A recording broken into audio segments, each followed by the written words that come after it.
حضرت میاں شیر محمد شرقپوری علیہ رحمہ فجر کی نماز کے بعد یہ ٹوٹیاں نہیں رشتہ ہوتی تو وہ چھوٹا سا برآمدہ تھا، تو برآمدے کے اوپر بیٹھ کے وظائف کرتے تھے اور پھر اشراق کی نماز تک وہاں بیٹھ کے پھر تشریف لے جاتے۔ گرمی کی شدت تھی تو حضرت فرائض کی ادائیگی کے بعد وہاں چلے گئے، تو نمازیوں نے آپس سے مشورہ کیا کہ یار حضرت کو عرض کریں کہ بارش کے لیے دعا کی جائے۔ تو حضرت جا کے وہاں اپنے وظائف میں لگ گئے۔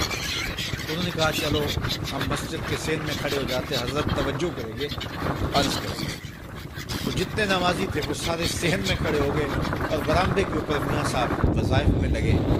جب آپ کی نظر پڑتی نا لوگوں کی جانب، تو جتنے بھی نمازی تھے سارے ہاتھوں سے اشارے کر کے کہتے یعنی دعا کرو، زبان سے نہ بولتے، ہاتھوں کو ایسے ہلاتے اور یہ کہتے کہ ادھر آسمان کی طرف اشارہ کر کے کہتے دعا کرو۔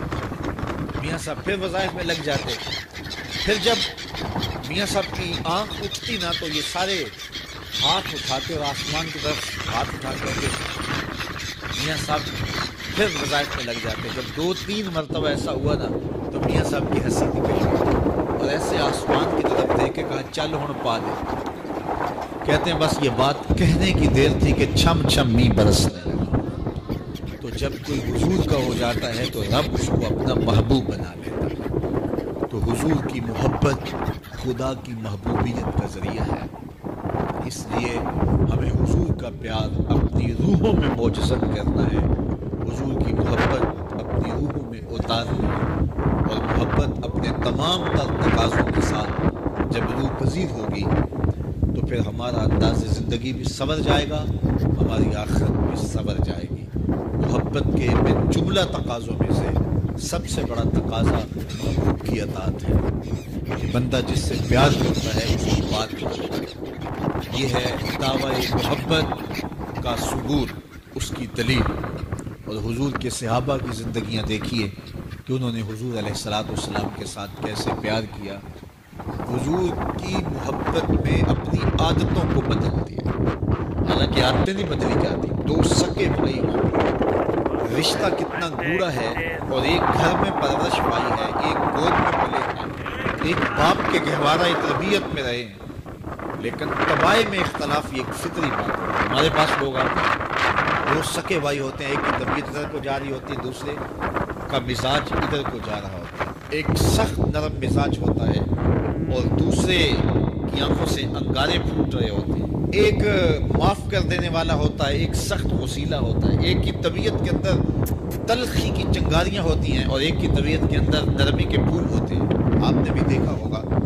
تو یہ ایسا ہوتا ہے۔ اب اسی طرح کھانے پینے کی چیزوں میں طبائع کا اختلاف یہ فطری بات ہے، ایک کو ایک چیز پسند ہوتی ہے، دوسرے کو وہ چیز پسند نہیں ہوتی ہے۔ بعض کا ماں کو مسئلہ ہوتا ہے کہ یہ چیز اگر میں تیار کرتی ہوں تو میرا دوسرا بیٹا نہیں کھاتا، تو اس کے لیے بعد سے الگ سے کوئی چیز تیار کرنی پڑتی ہے کہ اس کی ڈیمانڈ یہ ہے اور میرے اس بیٹے کی ڈیمانڈ یہ ہے۔ مائیں مزاج سمجھتی ہیں، ایک آغوش میں پرورش پانے کے باوجود خون ایک ہے، گہوارہ تربیت ایک ہے، دودھ ایک ہے، لیکن طبیعتوں کے اندر اختلاف پایا جا رہا ہے۔ لیکن صحابہ کی زندگیاں دیکھیے، انہوں نے اپنی طبیعتیں بھی حضور کی طبیعت کے سانچے میں ڈال دی۔ حضرت انس بن مالک کو کسی نے دیکھا کہ وہ شوربے سے کدو کے ٹکڑے نکال کے کھا رہے، تو کہا یہ کیا کر رہے ہو؟ کہا میں نے ایک دن حضور کو یوں کرتے ہوئے دیکھا تھا۔ تو طبائع کا اختلاف یہ ایک فطری اختلاف ہوتا ہے، لیکن صحابہ نے اس کو بھی چھوڑا اور حضور کی محبت کی۔ پھر اس چیز کا انتظار نہیں کیا کہ حضور کا فرمان کیا ہے، حضور کی چاہت پہ اپنے مزاج کو لگا۔ اللہ اکبر۔ حضور علیہ السلام مدینہ المنورہ کی گلی سے گزر رہے تھے، ایک گنبد نما مکان بن رہا تھا، اور ایسے مکان حضور کو پسند نہیں تھے۔ تو آقا کریم علیہ السلام نے پوچھا یہ مکان کس کا ہے؟ کہا فلان صاحب۔ حضور گزر گئے، چہرے پہ تھوڑے سے ناگواری آثار حویدہ ہوئے۔ کسی نے اس صحابی کو بتا دیا حضور گزرے تھے، تیرے مکان کو دیکھا، شاید پسند نہیں آیا۔ 2-4 دن کے بعد حضور دوبارہ گزرے، دیکھا کہ وہاں ملبے کا ڈھیر پڑا۔